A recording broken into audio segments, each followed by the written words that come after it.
Alrighty, folks. Today's the 22nd, Thursday. It is a beautiful morning here, and welcome to the live stream, of course, YouTube, Patreon. All over the world really joining us tonight, this morning. Maybe it's tonight in your time, especially if you're in the Far East. But let's begin right here looking at the SPY 5 minutes chart. And if you can hear me fine, see the picture fine, just a tiny feedback, we'll begin right away.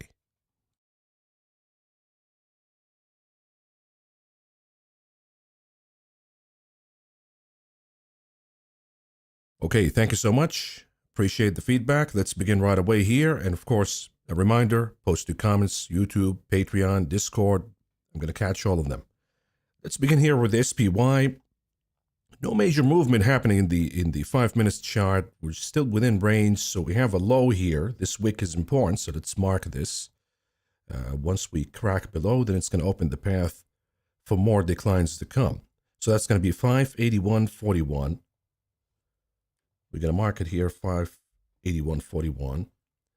As far as the highs, I think this reaction right here is critical. So the highs of this reaction was at about 87, 88. So it's a long way before we begin to talk about, okay, we're heading back higher and the corrective process is over.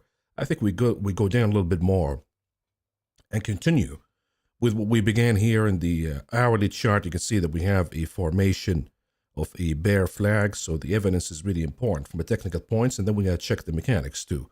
So you got your bear flag here, and that's probably going to lead to 577 in time. That's the equivalent of the 5,800 that I talked about in the morning brief in the futures. So that would be about 577 in the SPY. And if we go there, then we'll see if we can find support or not. That's going to be in or around, by the way, a trend line. If you zoom out a little bit in the 2 hours, you'll see a trend line with reactions here and here. And we might get another one here and get a little bit of a rebound at that point and then reassess. So we'll keep it at the 5 minutes, 581.41. Now that we talked about the technical levels that you have to look for, let's see what the zero DTEs can offer in the mechanics. Looking at the 22nd expiration date, the calls, see the highest volume of calls is all out of the money right now, which is again the markets makers wait when they see higher volume here and they have high open interest overnight. I mean, look at this, 10,000 contracts were opened for the 586. So the market maker wants to scare them a little bit by pushing the tape down and accommodate some of these puts that they see here. So look at the volume. Of course, the call's higher than the puts, but really, it's not by a wide margin. It's really close. And we see also a high number of OI change overnight, but it's still dwarfed by the calls. So all in all, the calls have the advantage here, folks. But the market maker is trying to play a little bit of a game here to see which side is going to crack first. They push the tape below the highest risk that they got. The highest risk is the calls, since they have the highest numbers of volume and OI change overnight. So they push it down a little bit, try to accommodate some of these puts and see which side will crack first. If the calls begin to abandon their positions, the puts begin to double down, then okay, we're going to flush down. If the opposite happens,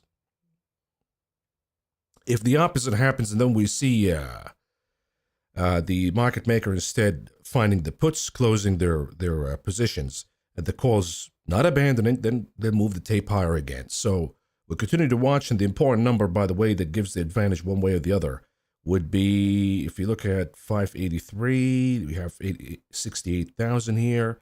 583, you have 79,000. But if you go below, you have 33,000 the calls volume, and if you go below 83, you have 71. So 583 is the important number for today's session, aka what they call the max pain, which means what max pain really means. It means that the market maker needs to keep the tape stuck at that level, 583, back and forth, back and forth, back and forth, and wait and see which side is going to give them feedback to advance one way or the other. See, the market maker is not trying to make you lose money by default. Of course, they're loving this. The calls losing money, the puts losing money, they love that. And they've been in a winning streak, which is unbelievable, to be honest with you. But their goal is not to manipulate the market one way or the other. Their goal is to assess the risk and then hedge their own ass. And they do that by looking at your feedback, the traders. So this is what we're going to be watching for, this SPY. Now let's look at some big name here, like Apple, for example. Apple to me is the weak, and is it oversold a little bit in the hourly? Yes, but it might rebound, let's say, a little bit here. You have this big breakdown candle. You have to beat it before you say that we're out of the woods in Apple, because any rebound will be met with more selling again. And I think we have to go down to retest that 196.5 level at that point. Let's see here.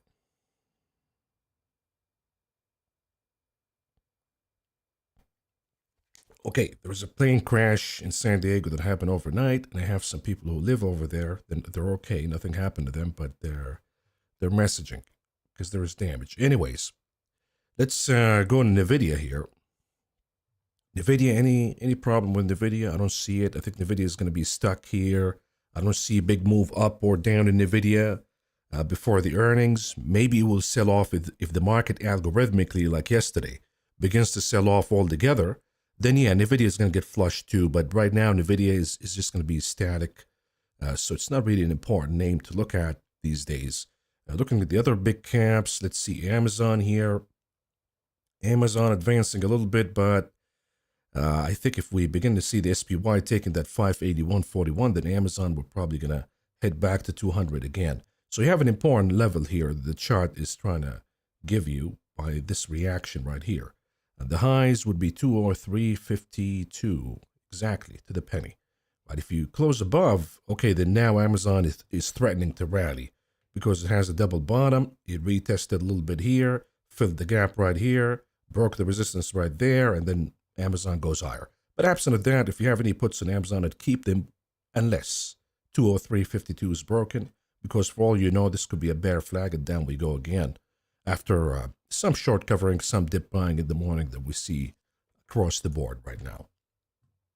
Anything in Meta, static, doing nothing at all. I think the Meta is consolidating maybe in a bear flag pattern.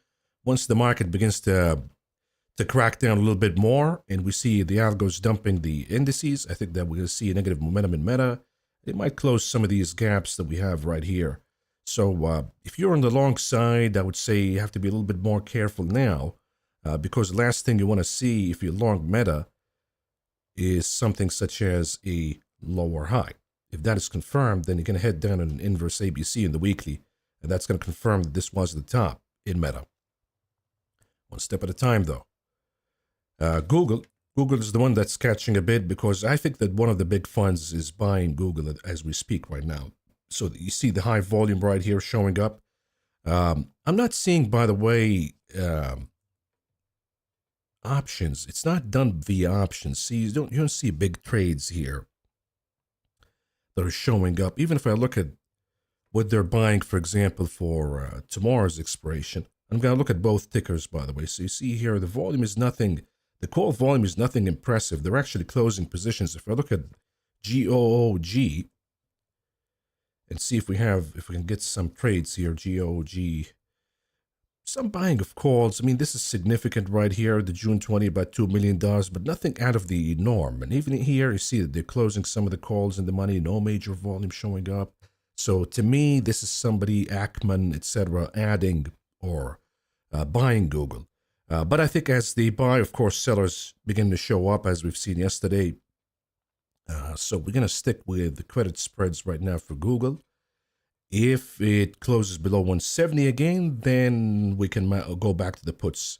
But right now, Google is the strong. It's the one that's holding the market and doing the heavy lifting, along with Microsoft remains the strongest name in the big caps. And it's stuck a little bit because it went way too high, too far.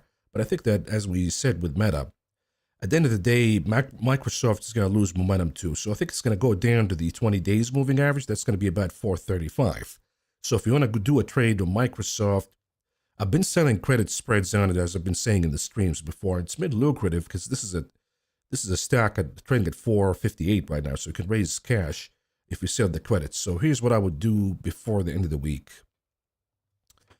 Microsoft, I'm going to sell a credit spread for the 30. So if we go back to the chart, I think 470 is not a threat for next week. So if we sell 470, let's see how much would that give me.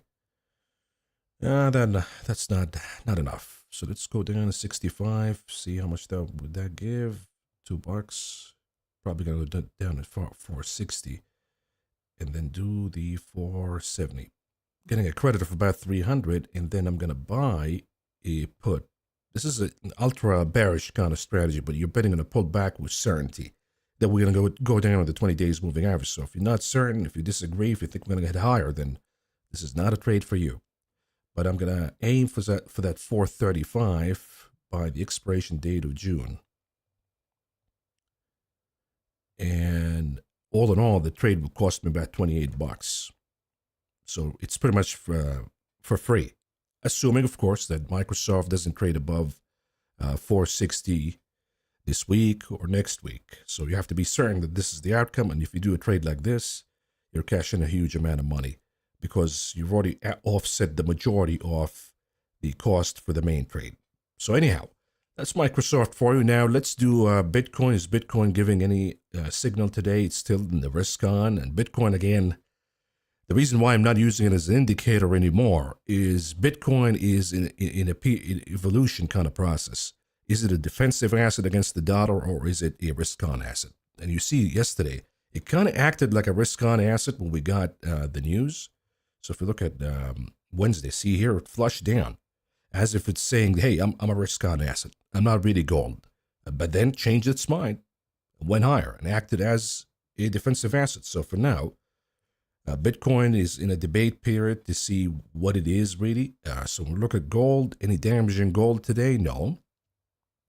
I think that we're going to retest the resistance here. We're just building a little bit of momentum to attract some buyers and then head higher. Maybe gold got a little bit too hot in the shorter time frames as you see here in the 2 hours. Maybe you'll see it better in the hourly. Give it a minute here to show up. We don't need the 50 in the hour, but you can see here we got a little bit overbought in the hour size. So we're just going down a little bit to attract some buyers, and I think that gold is going to continue to march. It's way higher. And as gold goes higher, that's not pretty good for the market. HYG is really important indicator for us to look at, and HYG is already given us. So plug in your 200 in the HYG when you look at it. Let me check your comments, by the way, because YouTube is kind of glitchy today. So if you're having any trouble hearing me, just let me know. We're below the 200. Probably going to go down, close the gap, go to the 5 minutes. HYG is weak, so not giving us a good leading indicator for the market. Besides that, folks, let's bring it back here. What was I looking at? Apple. Keep it to the 5 minutes. Let's go back to the SPY. 5 minutes, still no resolution one way or the other. Let's look at the movers, see if we got a theme or not. The losers, next era, I believe that's an earnings reaction. It's not an earnings reaction. So what the hell happened to next era? Let's see here. This is the biggest drop in next era for a long time. They're not giving a reason. Yeah, okay, that makes sense. I guess it's because the big beautiful bill that just passed. They're going to reduce the energy spending, which I agree with. It's part of the bill that I do agree with. So you see solar going down. Williams-Sonoma is down because of earnings.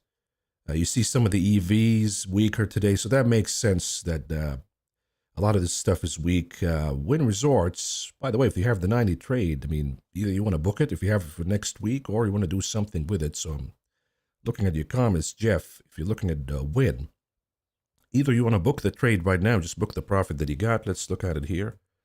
Wynn Resorts got the 90 puts. That's worth 180-ish right now.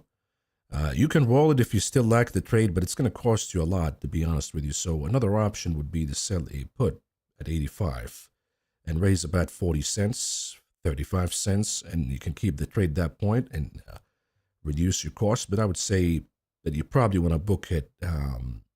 As the volume begins to show up, you see the value improving because the name is down. So you probably want to book it today.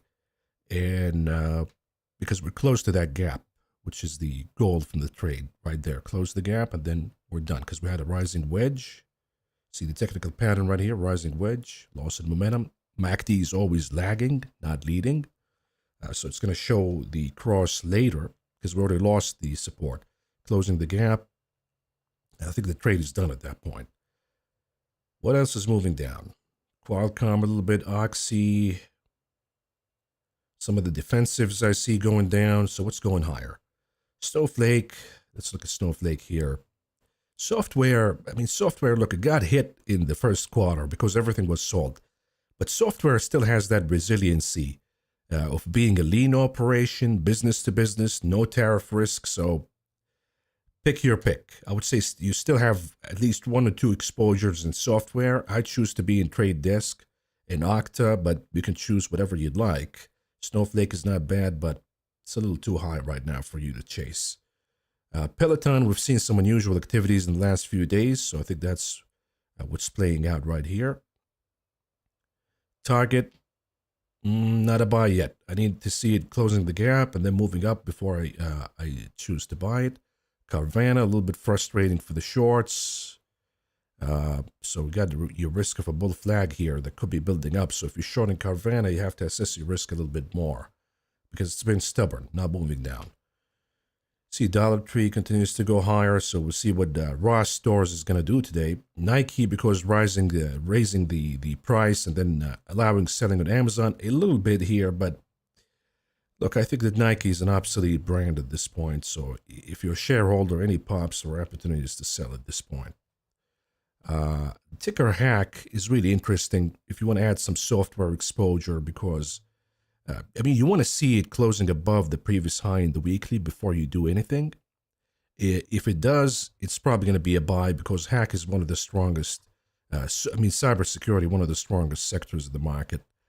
Even though Palo Alto was disappointing the other day, so Palo Alto, I think it's going to correct a little bit more.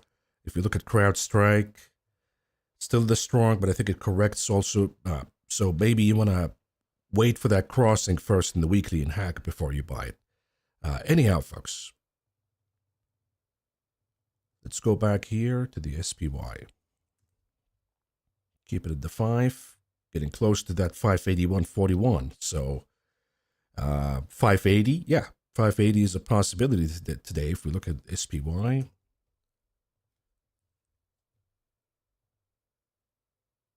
There you go, the 23rd. No, we want to look at the 22nd. There you go. All of the calls are now not threatening because we're moving below. So the volume of puts now becoming dominating and see they're buying that 580. So that 580 is a big possibility to happen by today. VIX not moving much, but let's look at the actual VIX here. 2 hours, you have your gap resistance. Once you pass above that gap resistance, see the wick that we got. So once you pass above, up to the races, you'll see the VIX probably heading closer to 30 in time.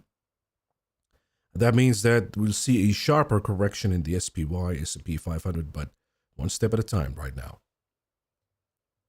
Let's take your questions and your comments, folks. 580 puts for tomorrow. Let's effing go. Yes, maybe I'll get it today. Maybe I'll get 580 by today. Hey, morning, Mav. I'm sitting on NVIDIA 131 puts for tomorrow. I thought Wednesday see an early dip to take advantage, then run up at the end of the day around 129, 130. So far, that's not the case. So NVIDIA 131. See, NVIDIA is going to be tough. You really need the SPY to begin to flush down. You need to see the VIX beginning to surge a little bit, and then the algos will dump the indices with that NVIDIA. But NVIDIA is not going to be dumped on its own. That's why it's going to be tough. So maybe it's not the best trade to be in right now. If you want to bet bearish, I would say grab the indices or grab Apple. Amazon could be also a candidate, but NVIDIA, because of earnings, it's going to stick. Stefan, I'm up 19% of my CAT shares I bought in April.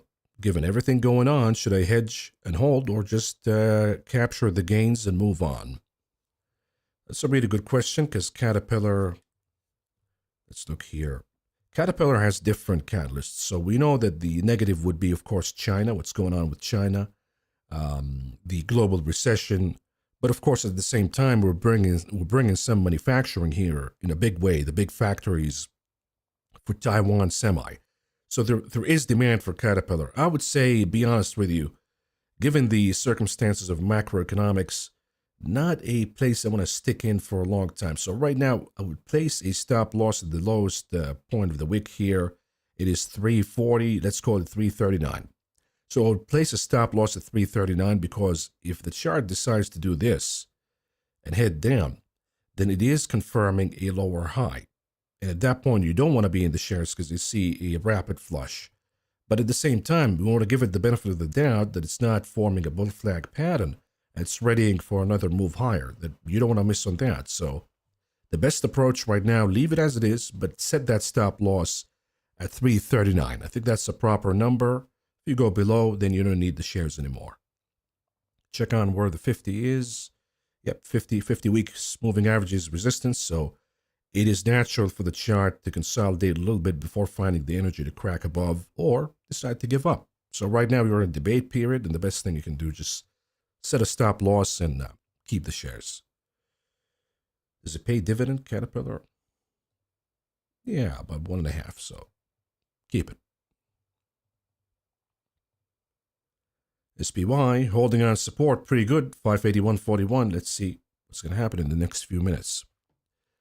Mav, can you do an analysis on short-term QBTS puts or just quant in general? QBTS seems like a squeeze to you.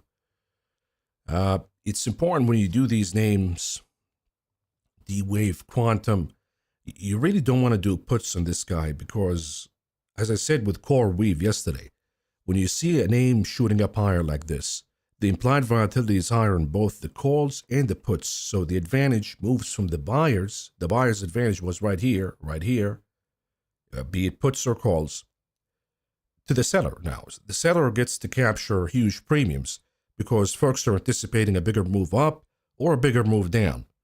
So you want to be in the seller's side. In this case, you probably want to sell calls. Move it up to like 18 or 20, see if that's going to give you anything here. Let's see. QBTS. If we sell a call, don't need the puts. At the 20, we'll get about 121 bucks. So I'd rather you do CoreWeave, be honest with you. CoreWeave will probably, but it is riskier. So if you're not familiar with selling naked calls, got to be careful with it. CoreWeave, I'm going to sell more of what we talked about yesterday, which is the 120 calls. You can do it for the 30. I'm going to do it for the June 20th, the 120 calls, selling those. But understand there's a huge risk to it because it's a big, the margin here is not 1,600. The margin here is about, at least for me, it was about $7,000. So you're going to have a big margin here that you need to leave on, and it could be really risky. But what I look at in a name like CoreWeave, because I see a question here by Small Family Office, I would say I look at the IV percentiles. So let's look at options, and we'll do options market overview. Most active options, CoreWeave should be showing up. So 95. See, it's at 95 right now. As it gets closer to 100, for example, that means that it's really, really hard to push it in the same direction it's been going on. So we're getting really close here for a pullback in CoreWeave. So this is why I am selling more calls in CoreWeave at 120 for June 20. And again, if you see CoreWeave pulling back tomorrow or next week, implied volatility is going to go down. Watch what happens here. So CoreWeave, let's say it pulls back. Right now it's trading at, let's see, 113.40. Let's say that CoreWeave drops down to 100. As the implied volatility here at 136, you'll be making about 60% gains. But watch what happens when the implied volatility goes down. Right? Your gain's going to increase. So the advantage in names like this is to be in the seller's side. And this is why we're doing it as we've done with UNH, by the way. So worth checking on UNH, see what's happening here. It's the same thing. If you look at UNH, the IV percentile is getting at 98. So a little bit of volatility here, but it's saying that probably UNH is doing something such as boom, boom, and then boom, ABC. It's going to move higher. So the dips, if you want to buy, that's an opportunity. If you want to sell more of the 300, so if you want to do more of what we sold already, I might do that. I might sell a little bit more because I mean, this is, in my opinion, I'm not denying the risk. There's a big risk, but if you know how to manage these kind of trades, this is easy money.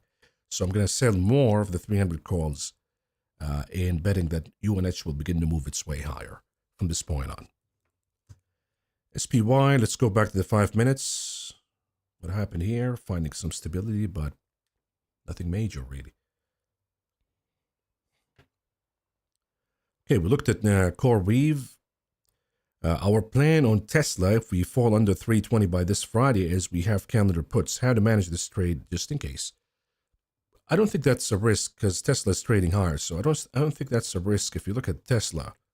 Maybe tomorrow you'll see a big move if there's a piece of news. But the puts that we sold at 320 lost a lot of value. Now we have the puts that we bought for the expiration date of the 30, or some of you have June. They're holding value pretty good. So if one expire worthless and the 320 stays as it is, believe it or not, you'd get a profit even without the trade moving in your direction. So we'll keep it as it is. I think the 320 would expire worthless, and then you look at the 2 hours chart in Tesla.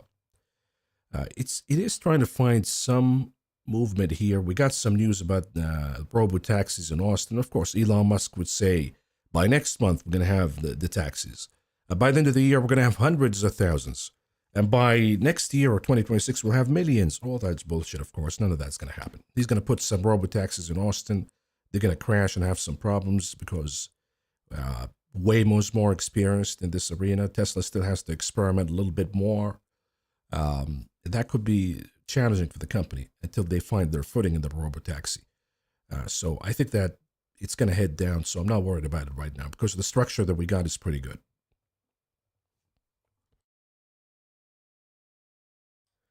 Okay, Mav, what is your take on UNH? We just talked about that. You closed the previous call spread at 270-300. Pretty good for you.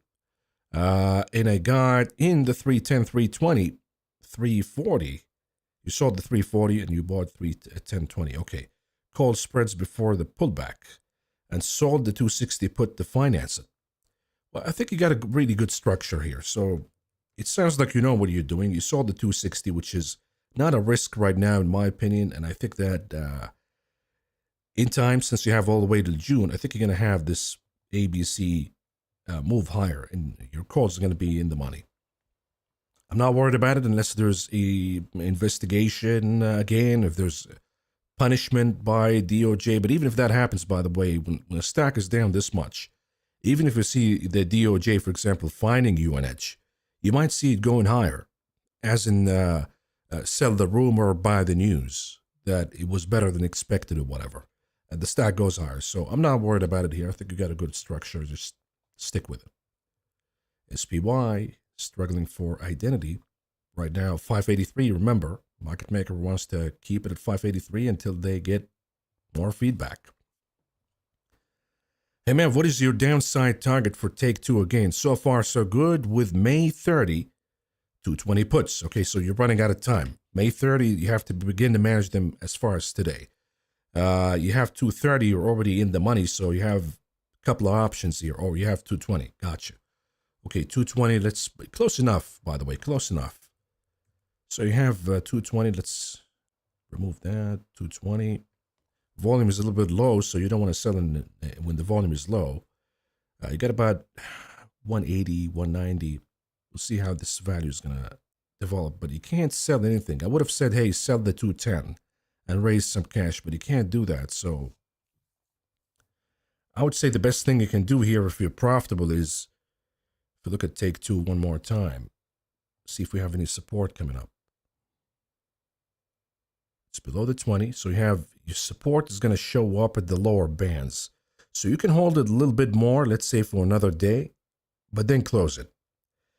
In circumstances like this, when the volume is low, you probably want to wait to the second half of the day when the volume begins to show up for the premiums to give you a fair value if you decide to exit.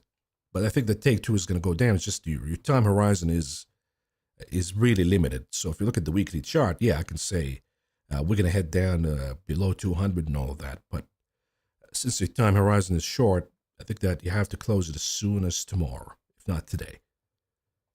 Because you have the Bollinger Bands, that's where you're going to find support. Going back to the SPY, 5 minutes chart, still not doing a major move.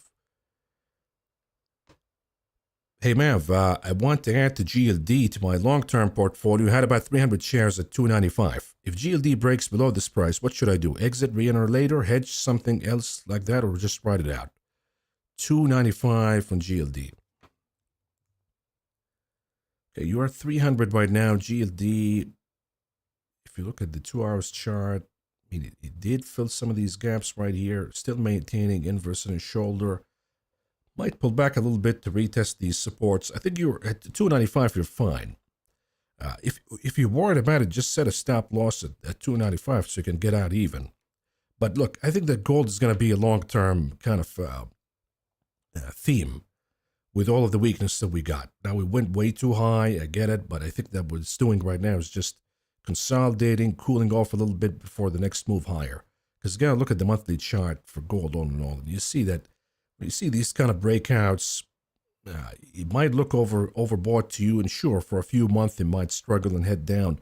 But all it's doing is just cooling off the momentum a little bit before the next move higher. When you see a breakout like this for an asset that's been consolidating since when? Since 2011.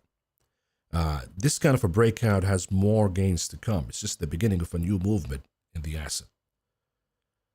So I would say keep it. I would write it out. If it dips below 295, to be honest with you, I'll be adding more to my position. Jeff, we talked about WIN. SMCI, we're holding the 30. So WIN, by the way, I closed it in options tracker. So already closed. And I gave you the guideline on what to do with it earlier. Now with the Super Micro, we still got breakdown candle, a little bit of consolidation. And there's a possibility of going down to retest or close this gap right here. So I want to stick with the trade a little bit longer. By tomorrow, though, if we're not heading down, then we have to do something about it. If the trade is still viable, looking at the daily chart, if the trade is still viable, because right now there is still the threat, by the way, that all of this could be just a bull flag and then it pops higher again. There's that possibility. But at the same time, you have bearish momentum building up. And usually in these kind of cases, when you have support right around here, and the low would be 41.41. If you close below that, then you've eliminated the risk of a bull flag, and now you're going to go down and closing the gap for sure. So it is at a really critical level right now. I would say keep it. If we see that we're losing 41.41, I probably want to double down on it and close it tomorrow or Monday as it goes down to close the gap. At that point, the trade is going to be profitable enough at 100% or so to exit the trade altogether. I think NVIDIA is keeping the chips a little bit hot, but the chart doesn't look pretty good. And if the SPY begins to flush down again because of volatility, it's all of them going to sell off together. Okay, AAP. Okay, Jeffrey, good for you. You closed WIN. Gotcha. Let's hope that the Super Micro is going to work out too. Can you sell naked calls on CRWV with intention of opening a short position? Yeah, you can. You can use it as you're financing a position, but the option itself is not going to convert into a short position. The only way to do short positions is to buy puts. So you can just use it as right now since, look, I would not advise that you'd short CoreWeave right now because it's going to cost you a lot. It's going to cost you too much. What you want to do is just sell the calls, and then as it cools off, because usually when these IPO, I don't understand why some of the shorts hop in right away after the IPO, because we've seen this before in 2021 over and over and over again. You get a new IPO, the shorts hop in, and then they have to cover, and we have big moves like this. And you don't see the declines until later. You see the stock declining. So I think that you need to start with selling the naked calls if you have experience in managing that, because it's a lot of risk. Not gonna lie to you, especially with the stock that's trading this impulsively. But that's step number one. Step number two, if it's going down and we have a reversal candle, then we can do a short or put options at that point.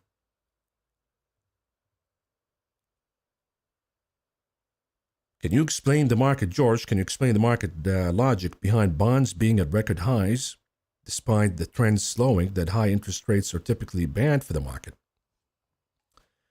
What are we talking about here? Bonds. Specifically, what would you give someone the confidence to be bullish and buy in an environment where rates are above 5%, given historically the tendency the market sells off in similar conditions? Okay, gotcha.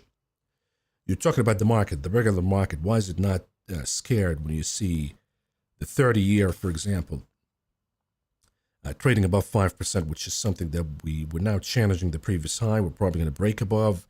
Yeah, the market will respond.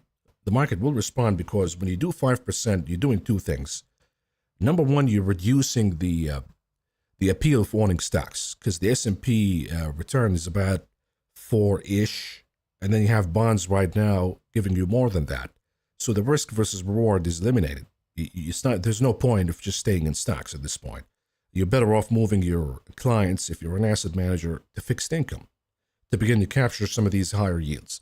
The other problem with a phenomenon like this is it restricts lending and it restricts buying in at least mortgages, credit cards. Consumer behavior begins to change, so it has a recessionary effect too. And that's going to impact the market negatively. It's just the market day in day, it has its own dynamics too, such as the zero DTEs, such as you might see retail recency bias of buying the dip. So it has its own dynamic, but for sure, if we continue to trade above 5%, the market is going to continue to correct. And you see it in the daily chart, right? You see the flip, bullish momentum, about to flip the negative. As long as yields remain above 5%, we'll continue to go down, and we'll see where we're going to stop. Are we going to stop at a point right here in the 560s? Less? Above? We'll see, depending on how the bond market reacts.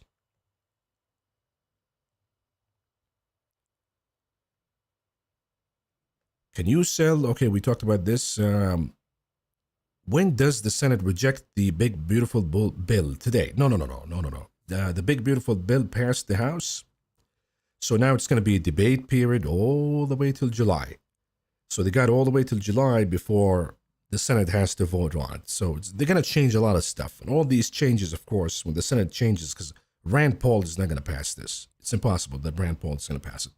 So they're going to try to change and tweak some things. And all of these tweaks will begin to reflect in the bond market.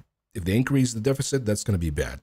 If they reduce the deficit, the question is going to become, are you reducing also the purchasing power of the consumer by eliminating some of their tax cuts, for example? So all of that is going to be debated all the way till July, and then it's going to reflect in the bond market. But right now, we don't have to talk about it anymore because it already passed the House, passed the first hurdle, and now we have the second one, which I think that it's going to be tweaked so much that it's going to look like a different bill at that point. Thoughts on Duolingo.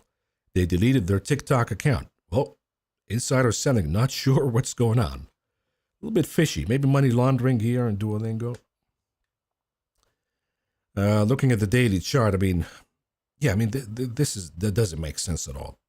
And honestly, Duolingo right now, isn't it the app that teaches you how to speak other languages or whatever? Yeah. What's the point of having, because you're not going to need that anymore. We're not going to need to study languages anymore. AI is going to translate anything to you in real time. So you're not going to have to speak different languages. You saw Google yesterday, what they announced.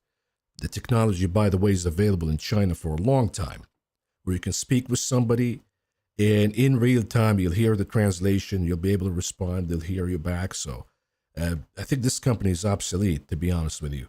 And the only thing you can do right now is short, even though it's going to be costly because this is a $519 stock. So you have to think about it a little bit.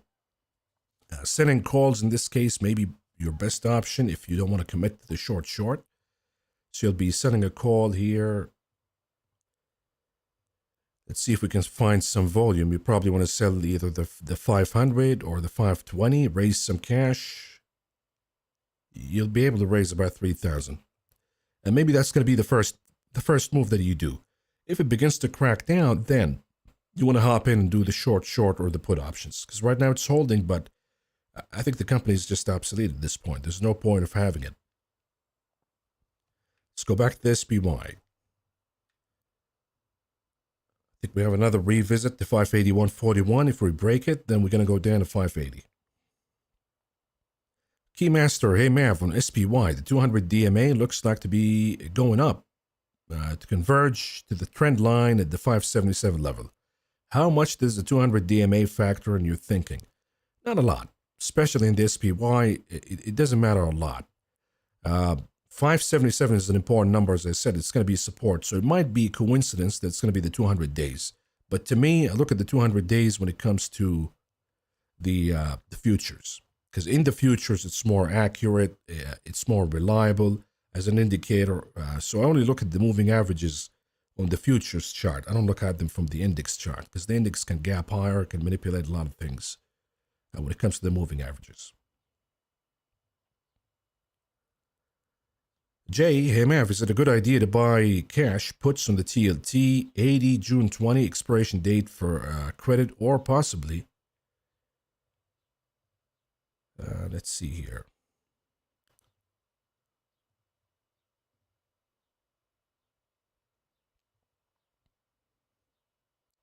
Okay, let's go back to the question. Hey Mav, is it a good idea to buy cash puts on the TLT 80 June 20 expiration for credit, possibly if assigned 5% dividend? Would the Fed step in below 80 on the TLT? I don't think the Fed is looking at the TLT right now. The Fed is looking at the inflation numbers. And today we got the PMI. The PMI is not looking pretty good. So that's a warning sign for the Fed not to cut rates. And they know, I think that Jay Powell knows that if he cuts rates, they're actually going to go higher in the longer end of the yield curve. So I think you can sell the 80 to raise some cash for June's expiration. If it goes below, then you have to understand or you have to identify what your tolerance is. If it goes to 75, for example, then rebounds, maybe it'd be a smart idea to convert and buy at 80, collect the dividend. Maybe you'll see a little bit of a retreat in interest rates as the bill is debated in the Senate. Maybe then carve things out and reduce the deficit a little bit. All of these could be catalysts for the TLT to rebound. But what happens if we go below 75? Right? So at some point you have to identify that cut loss. And so long as you're okay with that, then selling the 80 to raise some cash is okay. I'm not against the idea here.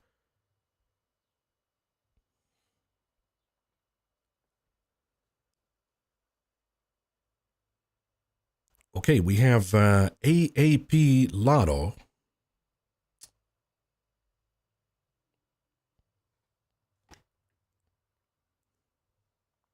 This is Advanced Auto Parts, so we got some news today. Okay, so the reported earnings, they adjusted the forecast from 1.5 to 2.5. That's a big increase. It's a big increase in the forecast. But at the end of the day, to be honest with you, I don't think the pops will last in this company because they have a huge amount of debt. Their debt is the problem. And with interest rates going higher, you can increase the demand in auto parts is going higher for sure because people are going to keep their cars for longer with the tariffs and they need to repair the cars. But the problem is when you have a company that's drowned in debt like this, with higher interest rates, it's just not going to work out. So I'd rather be in O'Reilly. I'd rather be in AutoZone, something that's more reliable. At some point, Advanced Auto Parts might be bought by some of these big companies, AutoZone and O'Reilly. So if you must have a position on it, I would say you have to wait for this reaction to cool off before you buy some shares. But to me, it's just too adventurous to bet on that outcome right now. I would just leave it as it is, not be involved at all. TLT moving up. SPY moving a little bit up, but nothing significant. Can you look at the VIX senior or moved by July VIX 20 calls, 30 calls to June? Gotcha. Okay. Got 60% instead of the 30% profit. Still holding through. Okay, let's look at the VIX here. And I think in today's session, if we pass the gap, you probably want to keep that trade. So long as we're above 20, you're good to go. You want to keep that trade. If we lose 20, then we got a problem. But if we stay above 20, then you keep the trade as it is. And the Fed, Mav, everyone and their mothers is recommending buying gold, but GLD, GDX looks like rounded parabolic top hour size downs. What would be your read if gold continues to go down along with the market? Okay, if gold goes down along with the market, then we're probably shifting back to bonds. So at that point, you'll see TLT going higher. You see the dollar index going higher. which we haven't seen so far. Maybe that's going to change. Maybe folks at the end of the day are going to realize that, you know what, at the end of the day, there is no better place than America. They're going to have to buy their bonds and their currency. But I think that the world is changing right now to the point where they're moving, and they've been moving to gold, away from bonds. And we see yields rising higher across the world, in Europe and Japan, then they're going to have to dump their U.S. bond holdings to buy their own bonds to cool off the rates. So I don't think that we're going to see gold heading down with the stock market right now. And as far as the technicals and the RSIs, they could be deceiving, because gold is an asset. It's not really a stock or something that is traded frequently, where the traders have to look at these parameters like RSIs and the Bollinger Bands and all of that to make decisions. Gold is the kind of buy and hold for most people. So any dips, you'll see people buying and holding. So you don't want to rely too much on the technicals when it comes to gold, at least from an investment perspective. If you're trading gold futures, if you're trading just the GDX, yes, the technicals do matter a little bit, but they're not the most important thing when it comes to the decision of buying gold. Okay, CoreWeave is backed by big players.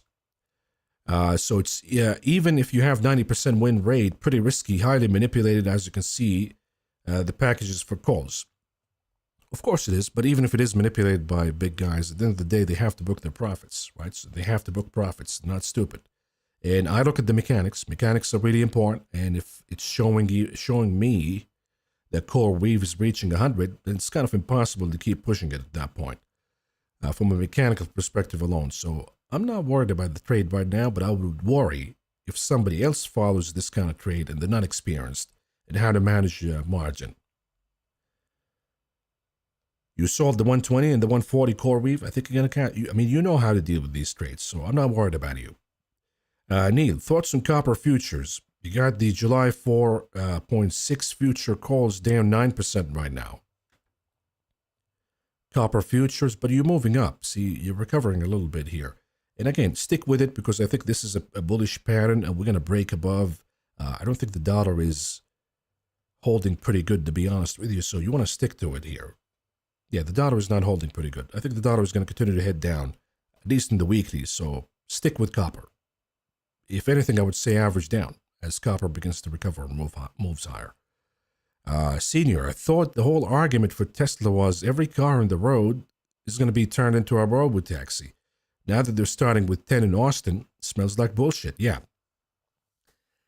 Well, there's a big regulation hurdle that if you're going to let anybody use their Tesla as a robotaxi, like, hey, go to work for me, I'm going to stay home, you go do the rides, and then come back. Well, that's going to require a lot of regulations. Maybe that's why Elon Musk is cozy with the administration right now, because they're looking for favors. But something like this is going to be a public safety risk. So it's going to require voting on. It's going to be a long, long process before that happens. So I think right now the company is going to deploy actual robotaxis from the company and test what's going to happen in Austin. If they succeed, then they're going to expand to other territories. But again, I say the Waymo is way, way, way ahead of the game. Not to mention, of course, the Amazon cars. One of them, by the way, crashed in Las Vegas, so they stopped them right now. But the Waymo's been going on in Vegas, in LA, in Boston, in San Francisco. And they're having real life experience where Tesla now has to experiment from scratch. Sure, they have the data from the drivers and all of that, but as a robo-taxi operation, they have to start all of that from scratch. And they're going to run into problems, and that's going to be bad for the company until they figure it out. Not to mention, of course, if you're expanding the valuation like crazy when it comes to Tesla, on the merit that we have a robo-taxi, with the margins for a taxi operation is not really that big.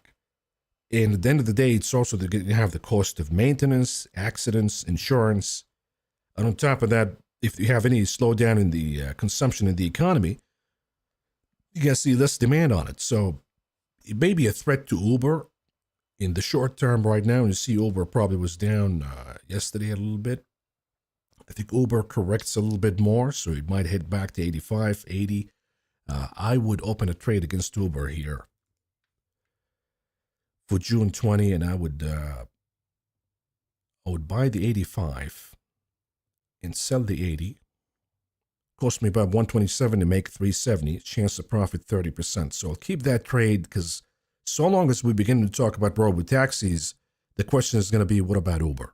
But Uber is going to be obsolete at that point, unless they have their own robo-taxi operation. So I think that Uber has pretty good margins right now. The business is working out fine, but as we continue to hear about robo-taxis, maybe this is a trade you want to consider here, betting against Uber. Now, some would do Lyft. The thing with Lyft is it's too cheap. It's about $6 billion, so somebody might buy the company and its assets at that point.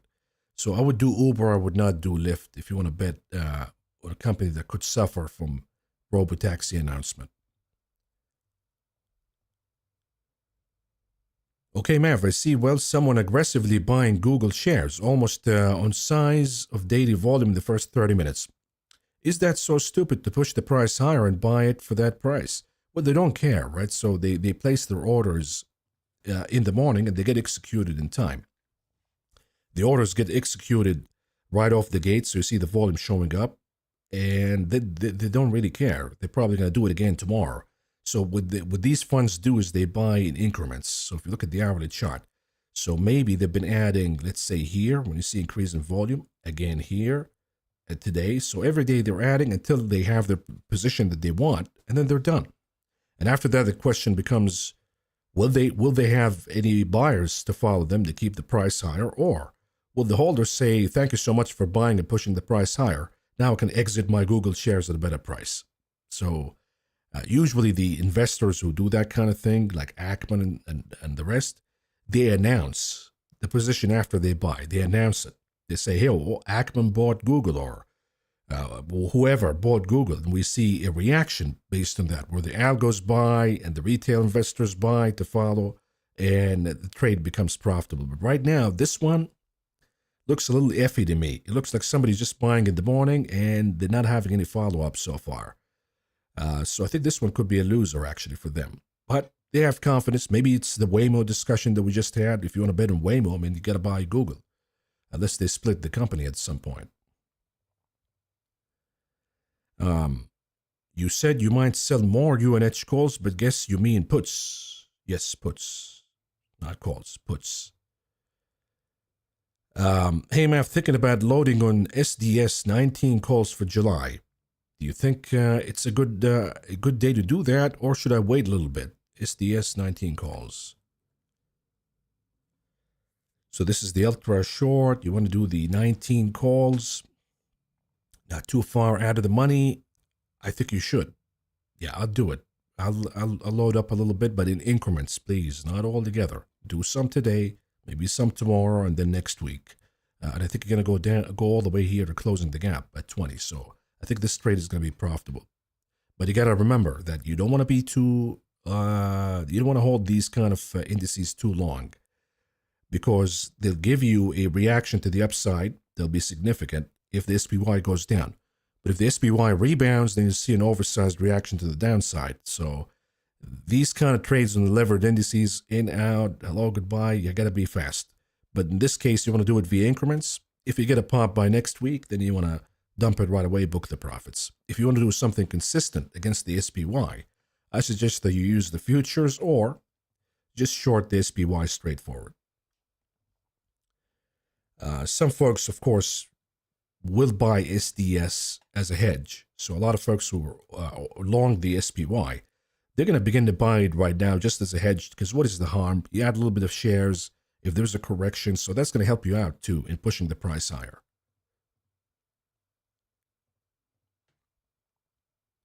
XHB, the spread puts 95.90, June 20. A little bit too tight though. I would say I'd be braver than that. It's a little oversold in the hourly, but if you look at the daily here, plenty of room to go to the downside. Definitely in the weekly, plenty of room to go to the downside. So I would actually do, I would do XHB 95.90. Let's see here. 176 to make 32, the 332 or 23. That's pretty good with the chance of profit. But I would say maybe want to do the 95 and then sell the 85 instead. take a little bit more risk. Yeah, you'll pay a little bit more, but you have bigger profits, and you still got a decent chance of profitability. So I'll expand the delta a little bit more in a trade like this, because if interest rates continue to go higher, you'll see XHP going down all the way to the lower bands. At that point, it'll be in or around 85. Go back to the SPY, 5 minutes chart. Let's see here. Still holding 583. Thoughts on the June 2100 puts on NQ?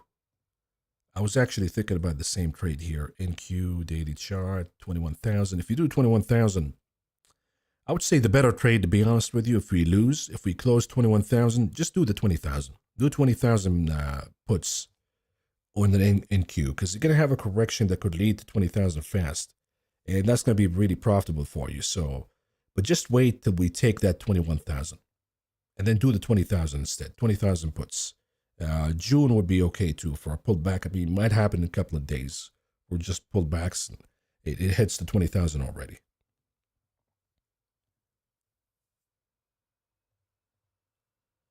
Lenny Mav being a total noob to different types of bonds and how they influence the stock market.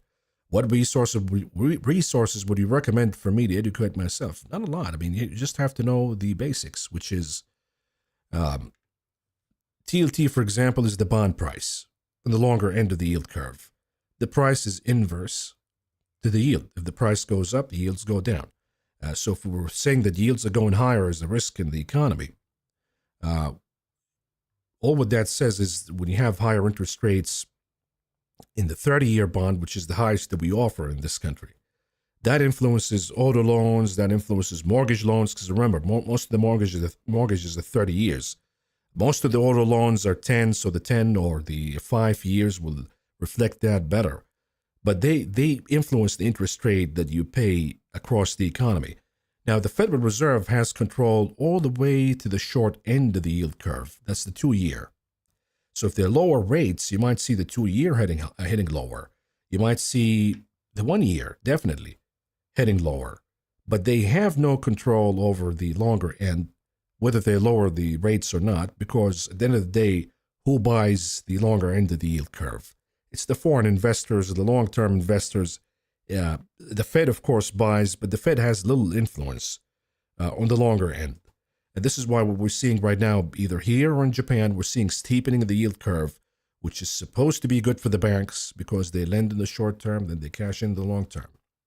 But the other concern of a steeper yield curve like this, and when we say steep, it means that the rates on the shorter end, the 2-year, the 3-year, are lower than the rates that we see in the long end, the 10, 20, 30. That's a steep yield curve. The problem with that, though, is it also going to restrict lending in the economy. It's going to restrict spending in the economy, and that's bad for the banks. So you're going to hear a lot of that narrative on TV saying that, hey, the steep yield curve is pretty good for the banks, but what about the lending activities? Anyhow, Stephanie, you have BAX looks like about to go down on the daily chart. Opportunity to short or buy puts. Baxter. I think we talked about this a few days ago, and I said that once we lose 30, of course we want to short it because it's getting pretty close here. Loss in momentum, changing to bearish, lose 30, short it all the way down to 27-ish, 27. So you have about $3 to play with here. But I'm with you. You just need to close that 30. How do you feel about parking cash in 4-week T-bills while we wait for some movement in the market? I have one of my positions that I have in my pension fund is bill, which is the 1 to 3 month. And what you do here is you park the money, and you're going to be cashing in about 4.5 dividend yield, which is the equivalent of what you're going to get as a yield if you hold the 1 to 3 month bills. So this is a convenient way to do it. And it's easier to get out of the trade if you want to free up some capital. So I would recommend that you park some cash in bill. But at the same time, you got to remember that this dividend right here, 4.5, some of the brokers, at least interactive brokers, paying more than that in certain accounts. So check with your broker. Sometimes it's better to have the money in the money market fund or just leave it in your broker and get the returns if they're higher than 4.5 or 4.68 right now. If not, then Bill is a convenient way just to park the cash in and until you wait for the next move.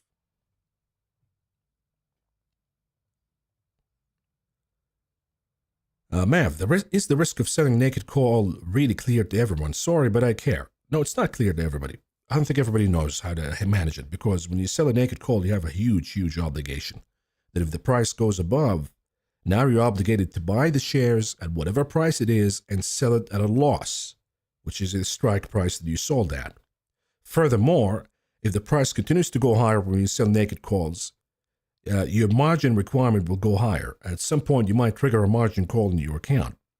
So you have to be really careful and experienced if you want to do these kind of moves. Otherwise, just stick to the credit spreads, because credit spreads will limit your losses. We have Robotaxi in Abu Dhabi. Even without accidents, no one interested in using it much. Why folks think robotaxis will change the game for a company that cost $1 trillion? Well, look, the expansion of the valuation in Tesla doesn't make sense based on robotaxis, because the margins are low. Now, I'm not sure how, maybe it's a cultural difference between here in Abu Dhabi, but here, there are a lot of folks, especially in the younger crowd, who don't want to talk to a driver. They have that anxiety of having another human being in the car. So they'll prefer to go with the robotaxis and not have a conversation at all.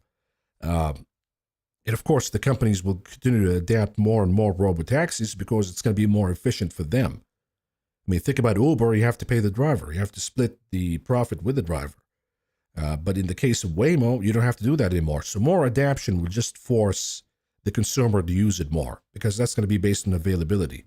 The more robotaxis we see in the road, the more they're going to be adapted. But they're not worth $1 trillion. Sorry. Like, a lot of folks think that Tesla is going to be $2 trillion because robotaxi is not going to happen. I mean, they already have competition, and they're behind the competition already.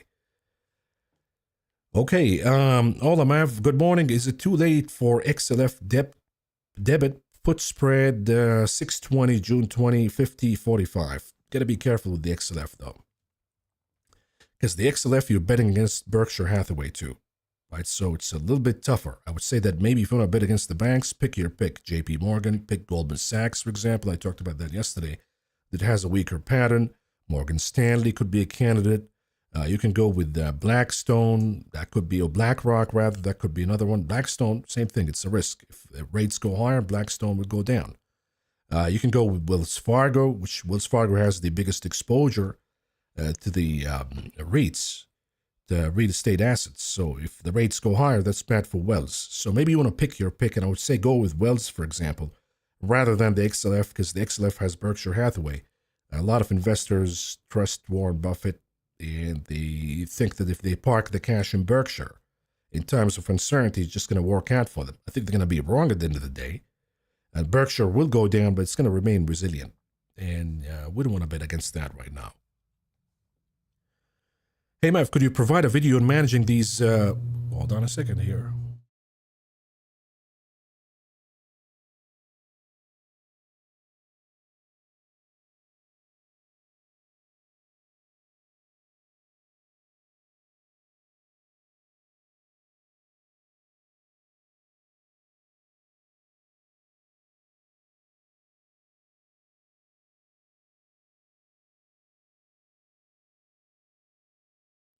Okay, could you provide a video on managing these margin trades so we have a better sense on what actions to take when they start going dangerously against us? Yes, but I would say the first thing you want to do, if you haven't done it before, if you haven't sold naked puts or calls before, don't do it until you look up the subject a little bit more, until you think about it a little bit more. Because you got to go back a few years ago. You had a young trader who sold, I guess, puts or calls, naked calls or puts in the VIX.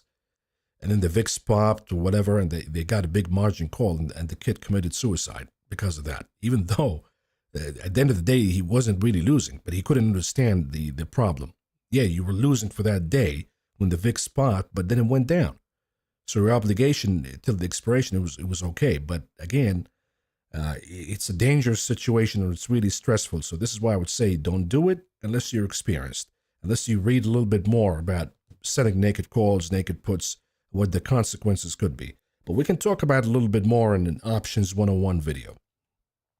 I'd love to talk about credit spreads before that, though. Credit spreads, since we're doing it more now, I'm expanding it more in the channel, so I think that we should talk about that first before we do the naked.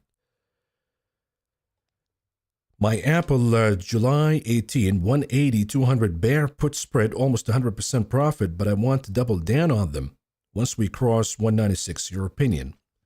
So one way to do it here, if you already scored 100% worth of profit in a trade like this, you can book your profits when you see the hourly hour size oversold, and then wait for the name to go a little bit higher and rebound, get out of the oversold territory, and then initiate the trade again.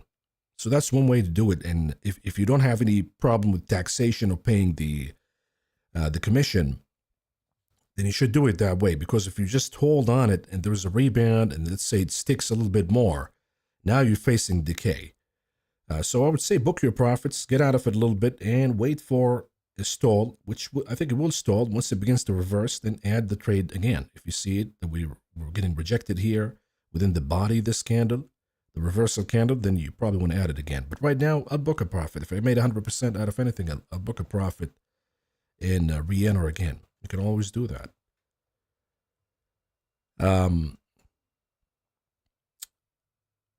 Mav, aren't you surprised that to see the 10-year cooling off today? Not really, because there are also technicals when it comes to yields. So if you look at the hourly chart, you'll see that we got a little bit overbought, so we're coming back down. It's just a reaction.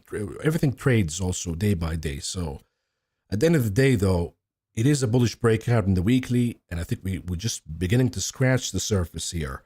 So I see a bigger pop to come in the next few weeks. So that's what really matters at the end of the day, not the day-to-day move. But of course, if you're going to move rates down, it's going to be positive, at least for the market, for a little bit. And this is why we see the SPY holding and the TLT recovering a little bit. But we've also seen a phenomenon. Again, you see it day after day after day. You see these gaps, right? You see gaps, gaps, gaps. So what's going on here? What's going on is you have foreign buyers becoming sellers. So the foreigners are dumping bonds overnight. And then you have the locals, the traders here, using that as a tradable opportunity to buy bonds, trade them, make a quick buck, and then sell them by the end of the day. So we've seen that again here. We've seen it here. We've seen it the next day here. So the phenomenon that we see right now is foreigners dumping overnight, the traders here taking the opportunity of doing dip buying in bonds. That sends an algo to the SPY to go higher. But then at the end of the day, they begin to reverse these trades because they know that the foreigners would dump again overnight. And we see the SPY going down and the volatility heading higher. So I would not take the drop in yields today seriously. It's just a trading mechanism. Yes, we're moving mechanically. Thank you, Mav. I have the 110 Disney puts for June 20. And I'm wondering when is the best time to book profits. I bought them a few days ago and I'm up 25%. Disney 110. Let's see. Close enough to the money. You're beginning to break down from that rising wedge pattern. I would say stick to it. And you probably want to double down if we lose 109.25, which is the support that I got. Let's call it 110, really. If you're in the money, you probably want to double down on this. Any threat in the weekly here for you? Yeah, it is bullish momentum, but I think that's going to end up being like this. Where Disney rebounded, facing resistance, and it's going to come down and close this weekly gap. And that's going to be about 105. So if it was up to me, I would stick with the trade a little bit more. And I would double down once it becomes in the money. Leonardo, hey Mav, I'm thinking about selling the June 20 call spread. 267.5, 250. Maybe I should hedge by buying MBT. Does that make sense? Okay, so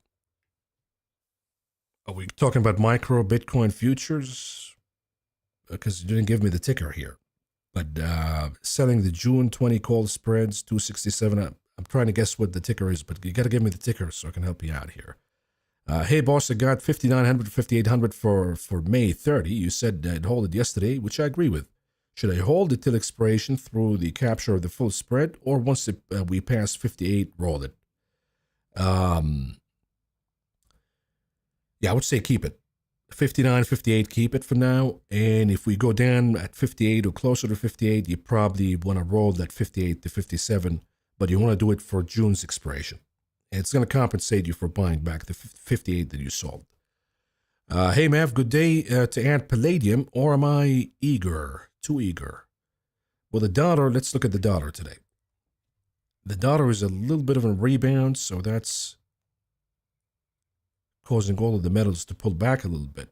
But I would say the palladium has, I mean, look at the volume that we got recently, right? It's not just one day as we've seen here or here or here.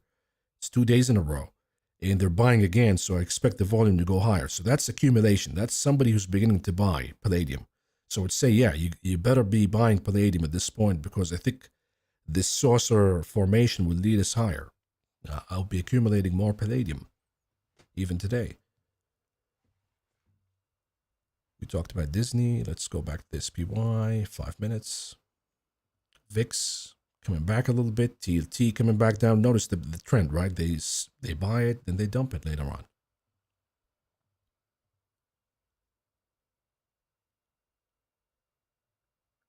Oh, the ticker is coin. Gotcha. I was trying to guess. Coinbase. Daily chart. You have a little bit of rising wedge kind of thread here that it could pull back. So I see why you want to sell the spreads. You want to sell the 267 and 250, 267 half, and then 250. Or you want to sell the 250 and then buy the 267 and a half as your hedge. So you're betting it goes below 250 bar June 20. Possible, but I would set a stop loss, a really tight stop loss at 273. Because if you go above that number, then no, it's probably heading higher. And that's going to be because Bitcoin is heading higher. But I'm with you. Right now, the trade makes sense to me based on the rising wedge pattern. A retreat to 250 is rational and reasonable. So I would do the trade. But just make sure that you have a stop loss at 273. You exit the trade immediately when that happens. Mav, you mentioned that it's possible for an institution to enter Google through buying multiple lots in the morning. If so, shouldn't Google CS trade from the options tracker be closed or roll?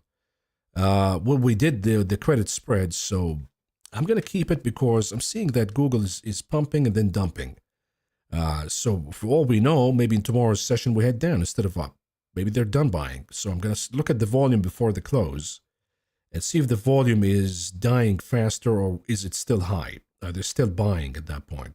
If we see the volume dropping down significantly, then they're probably done buying. And you're going to find sellers coming out tomorrow and we'll be below 170 at that point. There is risk. There is risk. I'm not denying that. But I'm okay with the loss. If we go to the maximum loss of 175, I'm okay with that. Because it's going to cost me whatever it costs me to have the puts and hold them at a loss, at a total loss. But for now, I think that as you see, Google is softening up and it'll probably be sold off before the end of the day. I don't know if we're going to go negative, but we're probably going to trim a lot of these gains that we have today. Let's go back to the SPY here, folks. 5 minutes. Still holding, doing nothing at all. Senior, my girlfriend is 23-year-old and all her friends are excited to use Waymo in LA. A lot of Gen Z girls and younger are taught everyone is dangerous, yes.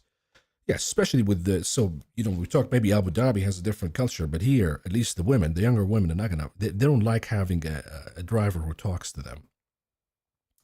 And sometimes, yes, there is an option where hey, I don't want to talk to the driver, but not a lot of people abide with that. And I agree that Waymo is going to be has a lot of appeal right now. I used to drive for Lyft for a summer a few years ago, and when I did that, I mean, maybe it was still new at the time. Ride sharing was still new, so people wanted to talk, and you had a lot of people talking to you, and I could tell you crazy stories, but it's not the subject of the stream right here. But I've seen the craziest things. Anyways, hey Mav, I vote for how to short video, higher priority. Yep, that's going to be part of the portfolio review though, which is coming out. Let's aim for this Friday. because I'm almost done with it. Jeffrey, I'm still holding on the SPY 580 puts expiration date tomorrow. When should I cut my loss? Be honest with you, you're only going to cut loss if you have a move above a mechanical level here. So SPY, go to options prices, and let's see expiration on 22nd. I would say if we begin to take the advantage off the puts, so if we go to 54 and above, it's going to shift the advantage to the calls, and at that point, there is no point of holding it. So right now, you're holding 54. You want to look at a longer time frame, though, like the 15 minutes, for example. If you see that we have a close at 584, then the risk is going to go against you. But right now, to be honest with you, with this pattern right here, I think there's a possibility the volatility begins to increase at the end of the day, and we head down and do 580 by today even. So for now, keep it. But if we begin to head higher, I would say also the wick of this candle is really important. So if you look at the highs here, it's 585.17. I think if you go above 585.17, that's the most I would tolerate in a trade that's going to expire tomorrow. But right now, keep it. Still got a good chance.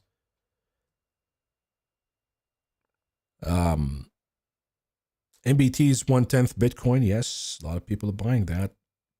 Hey, Mav, do you think USO would be a good hold for the long weekend? No, I don't agree with that. I think if you want to bet on the geopolitics that something is going to happen, you're better off going with LMT. You're better off going with Raytheon. You're better off going with LHX. Any of the defense contractors will do the job.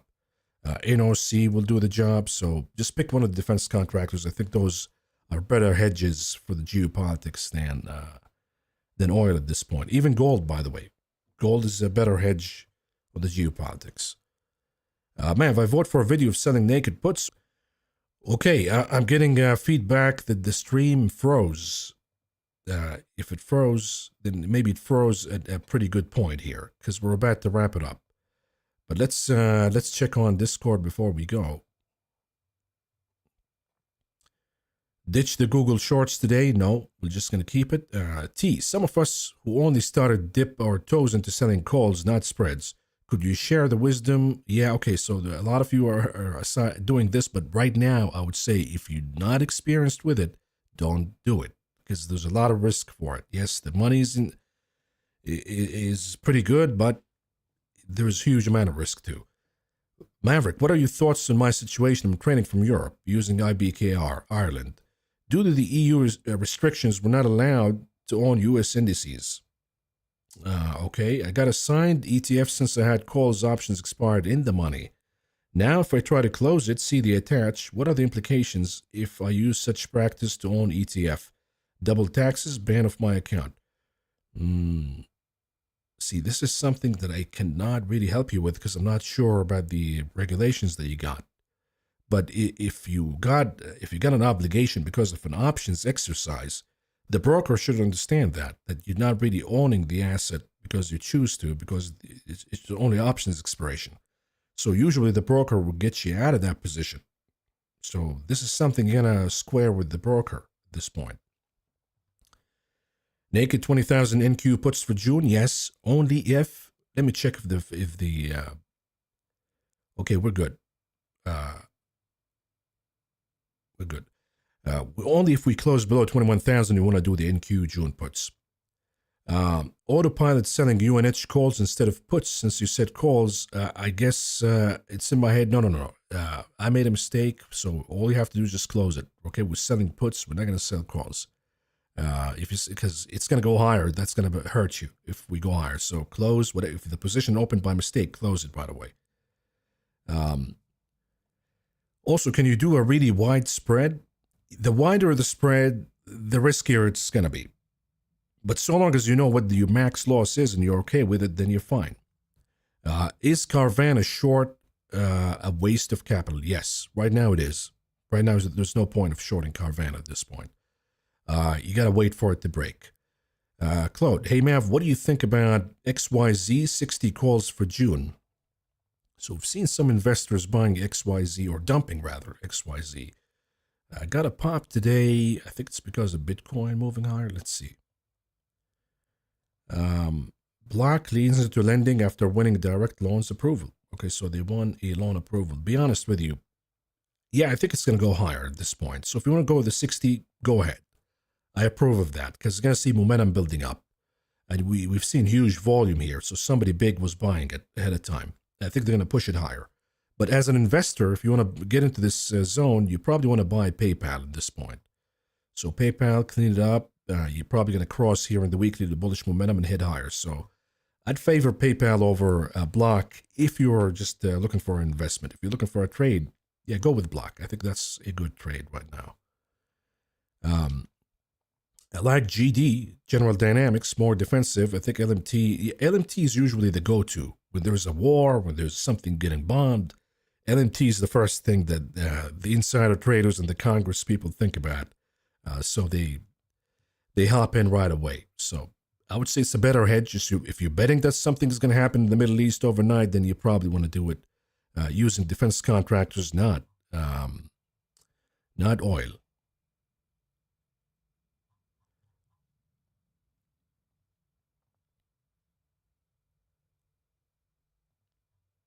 Patreon gangs, thank you so much. Firecat, let's look at the SPY before we go.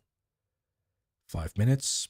We're still stuck here, folks. TLT is improving, though. VIX holding steady. So right now, this is the dynamic, and I think what's going to happen as we hit the second half, if we continue to stay like this, TLT might begin to sell off a little bit more. VIX move higher, and then SPY retest that support again. Because I'm not seeing big movements here. NVIDIA, Tesla. I mean, Tesla moving, but that's its own circumstances. NVIDIA is stuck. Apple is stuck. And Google is losing a little bit of momentum. So I think it's going to be a tougher tape, but we have a movement coming in the second half. So we'll cover it. If we have any movement in the second half, we'll cover it right away. Asta, you say Waymo and Robotaxi is cool stuff, just not in Copenhagen. Here, your bike is your robotaxis. Yeah, well, it's a bike-friendly city, right? So public transportation is pretty good either way, but here in the U.S., public transportation is absolute garbage. So unfortunately for us, we have to rely on robotaxis. And I was thinking about that a little bit. I mean, if you're an Uber driver right now, I mean, you're seeing your extinction. You're seeing the cars that's going to take your job. So what is the plan from here? And what would be the implication? Because the reason why we have unemployment claims low in this country is a lot of folks are just doing Uber or DoorDash or the delivering food, but all of that's going to be replaced by robots. So what happens at that point? Do we see the unemployment rate moving higher? What are the implications with that? More public assistance and more deficit? So that's also going to add to the conversation at some point. I got the IWM 200 195 puts for June 6. The cost is $1. June 6, 200 195. The IWM 200 195 is reasonable because we lost the bull flag. If we close below my number, 203.75, I think you're on the right track here because you're going to lose momentum in the MACD. Vortex about to give you confirmation. Yes, I would stick to that trade. It's pretty good. Crypto loans got approved. Where are the CDOs next? I think you're talking about Block. And again, I would say if you guys want to go with it, well, I might do it, by the way, in the options tracker because I'm seeing a lot of volume. And if we go XYZ here, let's see if they're buying some unusuals. Mostly puts in the sell side, but in the buy, 55, 55. So, but nothing significant here, to be honest with you. And the pattern is bullish, so I would take a shot. I'd take a shot here at the 60, 65, something like this. Long called XYZ. Do the 60 and sell the 65. Goes to about 144 to make 355. Chance of profit 34. That's pretty good. You can be a little bit adventurous and do it for next week, but you're going to reduce the chance of profit. So I think the sweet spot is about the 6. Gives you 30% profit, which is the way I like it. Goes to about 112 to make about 400. It's worth taking the risk at this point. So that's XYZ for you. SPY, we go back to it again. Any movement before we go? Not really. We're still stuck here, folks. Until the market maker gets more feedback, we'll see. If we get it, we'll do it. We'll be back on Discord in about 30 minutes. Yeah, Cali Fortune says Silicon Valley, we're building those robocars. You will get run over riding your bike. Yep, that's another danger, by the way, because I don't know if these robotaxis are pretty good with pedestrians and bikers. Um, yep. Mav, in Austin, you call Waymo's using the Uber app. Not sure what the revenue split is between the two. Yeah, I mean, Uber is going to do that for now, but at the end of the day, Google is not going to split the revenue if they don't have to. But right now, they need exposure, right? Waymo needs exposure. So they're doing it via Uber. They're using Uber. And if Uber is too comfortable with that, they're betting on their own extinction. So they better be careful. Uber better be careful. Otherwise, they'll be gone. I think they will be gone if they don't have a plan. Google will use them until they get penetration in the market, and then they're going to have their own app. Goodbye, Uber. Think about it this way. Anyhow, folks, we're going to wrap it up here, and we'll be back on Discord in about half an hour. If there is any movement, we'll cover it. So we'll see you then. But thank you for another excellent session here, and good luck with the rest of the day. Take care.